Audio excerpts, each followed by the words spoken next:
yaxşı şef ola bilərsiniz. Yaxşı şef, yaxşı işçidən əlavə, yaxşı insan olmalısınız, kollektiv. Niyə bir şef başqa bir işə gedəndə aparır özü ilə komandasını? Çünki hamısı bir-birinə bağlıdır. Bir-biri ilə, məsələn, nəsə deməyə ehtiyac yoxdur. Himcimdən biləcək ki, məsələn, bu işçi bölümdə olan işçi nə deyir? Ona görə şef hara gedirsə, yaxşı şefdən söhbət gedir. Birinci şef gözəl şef ola bilər, əl qabiliyyəti, bacarığı super. Eyni zamanda insan olmalıdır. Böyük bir kollektivi idarə eləməyi bacarır. Necə ki, ailədə böyüyümüz, atamız, anamız, elə ailə olub ki, 10 uşaq olub.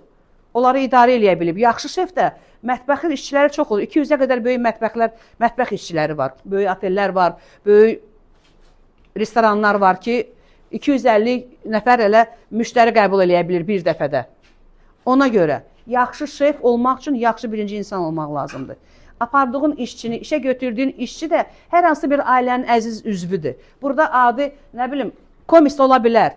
Aşpazın köməkçisinin köməkçisi ola bilər, amma evində o əziz bir ailə üzvüdür.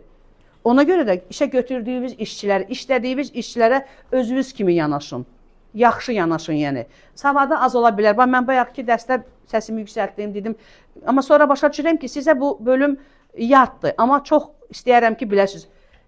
Ekzekutiv şeflər, böyük bir müəssisələrə şef gedən insanlar şirniyyatdan imtahan verirlər. Birinci. Nə qədər isti bölümün gözəl bilsə də, birinci şirniyyatdan imtahan verir, sonra soyuq bölümü, sonra isti bölümdən. Yəni ki, şef olmaq üçün inşallah, ekzekutiv şef, brend şef olmaq üçün şirniyyatdan keçəcəksiniz. Bu unlu önlüyü bağlayacaqsınız mütləq. Bərəkətli önlüydür, unlu da olsa çox bərəkətlidir. Bütün xəyallarımız. Elə uşaq var, məsələn, 6 qrupum var, o qrupun elə var 120 olur, elə qrup olur ki, hamısı bir yerdə, azdır. Məsələn, yaydı tələbələr, təhtilə gedənlər var, diplom, sertifikat alanları var. İçərisində o qədər həvəsi olan uşaqlar var. 10 yaşında tələbəmiz var, 14 yaşında tələbəmiz var ki, gözündən iskra çıxır uşağın. Deyir, ver, mən açıq deyim, qorxdum 10 yaşında uşağa, mən necə tava? Bir dənə tava sallayır. O demək deyir, ay, əstəğfurullah, siz pissiniz, o yaxşıdır, yox. Onun gözündə o həvəs, o eşq, mətbəx eşqi var o uşağın gözündə. Neynəsin, onu başqa sahəyə yönləndirsün də o ancaq aşpaz. Məsələn, mütləq deyil ki, aşpaz sənətini hobbi kimi də seçə bilərsiniz. Allah rəhmət etsin, gözəl bəstəkarımız Ələkbər Tağıyevin bəstəkar deyildi. Çox gözəl ali təhsili hüquqşünas idi. Amma yaratdığı 50 il, 60 il bundan qabaq yaratdığı mahnılar, Nisa xanım Qasımovanın, Məhəmməd Bağırzadən Allah ifasında, Zeynəb xanımın ifasında olan mahnılar dünyanı dolanıb. Mirzə Babayev arxitektor idi. Necə gözəl mahnıları var, necə gözəl rolları var.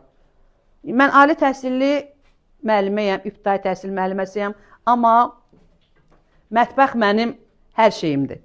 Mətbəx mənim müəllimliyimdən öncədir, açıq deyim sizə. Mətbəx mənim üçün böyük bir arenadır. Mən də bir idmançı. Nə qədər bol, böyük olarsa arenam, səhnəm, mən bir o qədər daha yaxşı çıxış eləyə bilərəm.